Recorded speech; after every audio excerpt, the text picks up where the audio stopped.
Hörmətli izləyicilər, əziz biologiya sevərlər, sizinlə 22 may 2016 yıl qəbulunuz ayla qarşınızdayıq. Qızar başlamamızdan ilk öncə bu cür videoların davam olmasını istəyirsə, kanalımıza dəstək məqsədi ilə abunə olmağı və bəyənməyi unutmayın.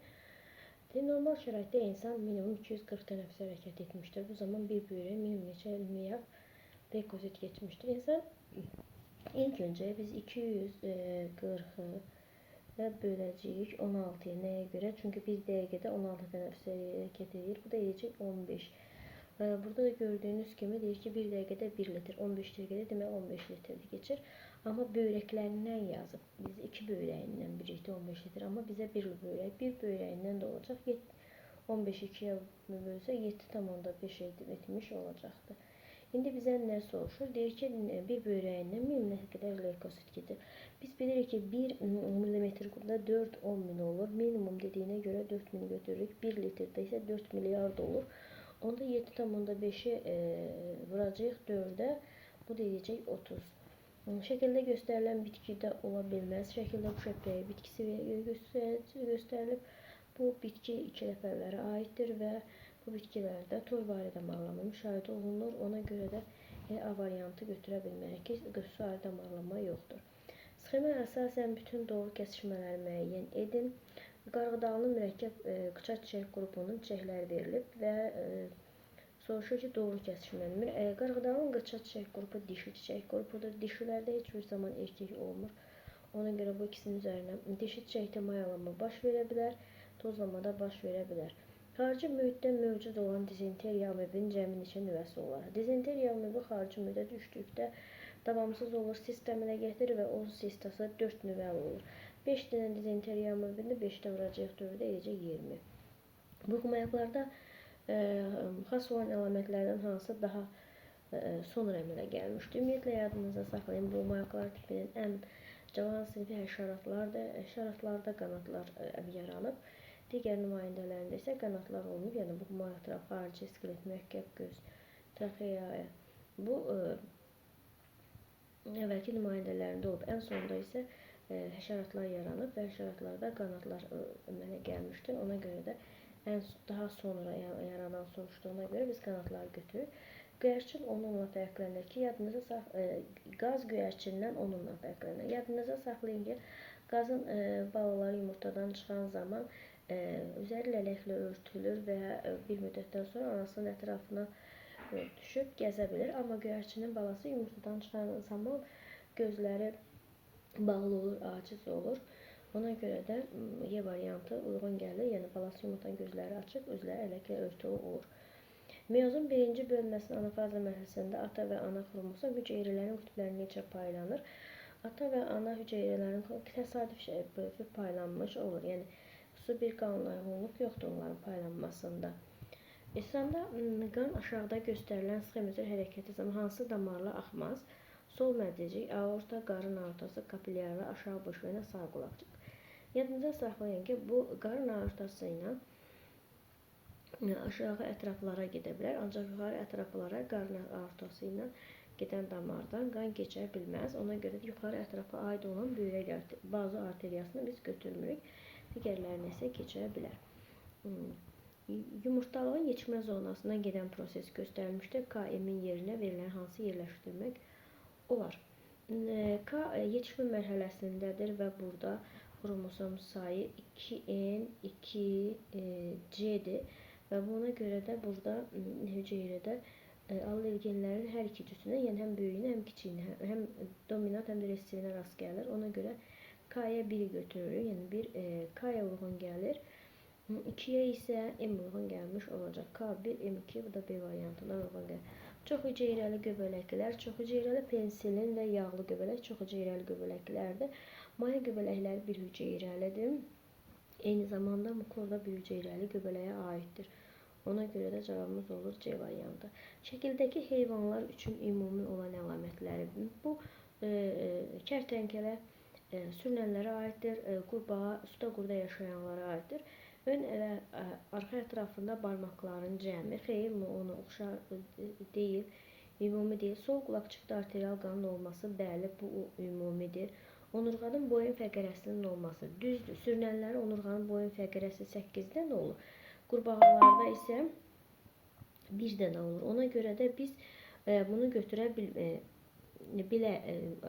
sayı deyilsəydi götürməyəcək. Amma burada say deyilməyib. Sadəcə deyil boyun fəqərələrinin olması. Ona görə bunu götürürük. Qabırğaarası əzələlərin olması. Qurbağada qabırğaarası əzələlər yoxdur. Ancaq sürünənlərdə isə qabırğaarası əzələlər vardır. Ona bizə ümumi olanı götür deyəndə ki, 2-dən 3-ü götürürük. Kişinin somatik hüceyrəsinin bir nüvəsində xromosom müxtəlifliyi meyozun sonunda əmələ gələn qametin xromosom müxtəlifliyinə nisbəti neçədir? Kişinin somatik hüceyrəsində xromosomlarda dedik ki, autosomdur, 22 cüt, sonuncu cütü cinsi xromosomdur və kişilərdə sonuncu cüt XY olur. Yəni xromosom müxtəlifliyi xromosomların haploid sahindən bir vahid çox, yəni 24 ədəd olur. Amma qametində isə xromosom müxtəlifliyi elə onun haploid sayına bərabər olmuş olur. Ona görə də 24 ilə 23-ü götürürük. Hansı triplet polipeptid zənciri sintezini qurtardığını bildirir? Stop kodonlar bilirsiniz ki, UAE, UAG, UGA-dır. Əgər qadın orqanizmdə sarı cisim fazalarının ümumi müddəti ən çox 416 həftə çəkibsə, onda qadın maksimum neçə yaşı olar? 28 günlük aybaşı sikl şəraitində hamiləlik baş verməmişdir.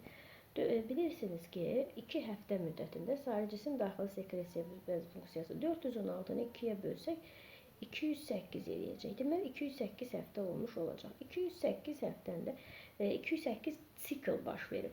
Və siz bilirsiniz ki, bir ildə 13 sikl baş verir. 208-i də bölsək 13-ə, bu deyiləcək 16 eləyəcək. Və deyilir ki, maksimum neçə yaşı? Maksimum qızlarda yetişkənlik 10-12 yaşından başlayır. Maksimum dediyinə görə biz 12 yaşını götürürük. 16-nın üstündə də 12 gəlsək eləyəcək 28. Deməli, cədvəli həzm sistemi müxtəlif vəzlərində X, Y və Z birləşmələrinin həzmə uğranan fermentlər sintez olması göstərilir. Bu üzvü maddələri təyin edin. Deməli, mədədə həm də mədə-altı vəzlə, mədədə süd yağı vəzlərini həzmə uğradan fermentlər olur. Ona görə buna görürük, yəni bitki yağlarını burada olur yağlar. Sonra həm ağız suyunda olur, həm mədə-altı vəzlə, mədədə yoxdur. Bu karbohidratdır. Y-imiz olur karbohidrat. Çünki karbohidratlar ancaq ağızda və 12 barmaq bağırsaqda həzmə uğrayır. Mədədə karbohidratlara təsir edən heç bir ferment yoxdur. Z-də isə ancaq mədə-altı vəzli, zolalar isə adətən 12 barmaq bağırsaqda həzmə uğrayır. Onda Z-imiz də olacaq zolal. Deməli, Z zolal, Y karbohidrat, Z isə bitki yağı. Bu da D variantında uyğun gəlmiş. İnsan köpücük sümüklərinin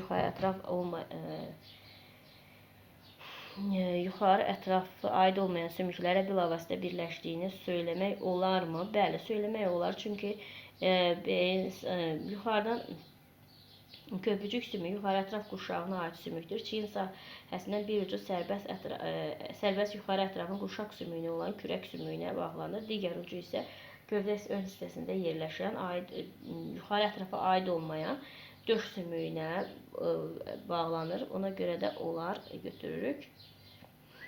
C variantı. İnsan qazanmış yaxından görmə ən çox ehtimal olan səbəbi yaxından görmə zamanı gözə gələn şüalar yadında saxlayın ki, toğlu qışanın üzərinə deyə onun önünə fokuslaşır. Anadan gəlmə yaxından göz alması uzunsov olur. Sonradan qazanmış yaxından göz alması formasını dəyişmir. Lakin billur öz elastikini itirərək daha qabarıq vəziyyətə gətirir və qabarıqlığı 60 billur işıq şüalarını yadınızda saxlayın ki, güclü sındırdığı üçün fokus nöqtəsi qabağa düşür və şəxs uzaqdakı əşyaları dumanlı görmüş olur. Deməli olacaq billurun qabarıqlığının artması. Hansı xəstəlik zaman sinir sistemi oyanma qabiliyyəti yüksəlir? Yadınızda saxlayın ki, Bazidov xəstəliyi zamanı qalxana bənzər vəzin hiperfunksiyası, yəni qanın normadan artıq tiroksin hormonunun ifraz etməsi nəticəsində yaranır. Tiroksin hormonunun bədəndə maddələr mübadiləsini və ürək döyüntüsünü sürətləndirmək yanaşı mərkəzi sinir sistemi funksiyasını stimullaşdırır. Nəticədə Bazidov xəstəliyinin əziyyət çəkən insanlara yüksək əsəbilik, həyəcan və Sinir sistemi oyanma qabiliyyətinin kəskin güclənməsi müşahidə olunur. Ona görə götürürük bazidov xəstəliyi. 69. Adi şam küknarı fərqləndirən şamı küknardan fərqləndirən əlamət. Kölgəyə sevən bitkidir. Xeyr, bu aid deyil. Çünki küknar adi şam kölgə yox, işıq sevən bitkidir. Ona görə bunu götürmürük. Sonra iynə yarpaqları çox nazik və uzundur, bəli. Bunu götürürük. Torpağı az tələbkardır, bəli. Şam ağacı güclü kök sisteminə malik olduğundan qumsal və qayalıq quru torpaqlarda asanlıqla bitir. Torpaq bu götürürük, yəni 2 götürürük, 3'ü götürürük. Əsas kökü zəif inkişaf edib, xeyr, əsas kök yaxşı inkişaf etmişdir, güclü kök sisteminə malikdir. İynə yarpaqları 2-3 il yaşayır, bəli, şam ağacının yarpaqları 2-3 ildən bir tökür. Küknə yarpaqları isə 5-7 ildən bir tökür. Deməli, 2, 3, 5. Bu da Y variantına uyğun gəlir. Balıq növü. Balıq növü, boz akula, bir də çay xanızı. Boz akula qığırdaqlı balıqlar sinifinə aiddir. Çay xanızı isə yadınıza saxlayın ki, sümüklü balıqlar sinifinə aiddir və təbiətdə real olaraq mövcud olan balıq növləridir. Deməli, burada bester var. Bester süni alınmış hibriddir. Roşba isə çəkili balığın cinsidir, yəni növ deyil. Cökə balıq yox, ali bitkidir, bitki ağacıdır. Xirmiyə isə konkret növ yox, dəstədir. Xəzər minolqası isə həqiqi balıq deyil. Sonra Altos sözünün Yunan dilində mənası Azərbaycan dilində özünə olaraq tərcümə olunur. Sonra mitoxondri membranda lipid cərgəsinin cərgələrinin sayı 2 membranlıdır. Hər cərgədə də 2 dənədir. 2-ni 2-yə vursaq 4 eləyəcək. Hüceyrə endoplazmatik şəbəkənin 2 növü var. Hamar və dənəvər endoplazmatik. Qadın orqanizmdə hərəkətə orqanoidlərinin sayı 1 dənədir. Kiprikli. Ona görə də bunların da cəmi bizə 7-ni verəcəkdir. Qeyd edin heyvanların hansı qan bədən boşluğu mayesi ilə qatışmır.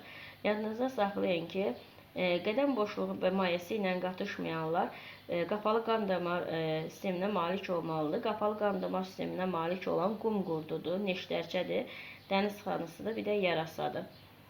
Qum qurdu, neştərçə, dəniz xanısı, bir də yarasa aiddir. Verilmiş bitki təkamül baxımına yaranma ardıcıllığını müəyyən edin. Ən birinci nə yaranıb? Ali bitki mamırlarda gövdə və yarpaq formalaşıb. Gövdə yarpaqdan sonra əlavə köklər yaranıb. Əlavə köklərdən sonra çılpaq toxumlu yaranıb. Çılpaq toxumlarda toxum yaranıb. Toxum yarandan sonra toxumdan əsas kök inkişaf edib. O sonunda isə əsas kökdən isə yan kök inkişaf etmiş olubdur. Deməli, tək lələkvari mürəkkəb yarpaq. Tək lələkvari mürəkkəb yarpaq bu buna aiddir. Cüt lələkvari mürəkkəb yarpaq B-yə aiddir. Barmaqvari yarpaq yoxdur, sadə yarpaq yoxdur. Üçər mürəkkəb yarpaq isə bura aiddir. Bu qədər, diqqətinizə görə sağ olun, bəyənməyi və kanalımıza abunə olmayı unutmayın.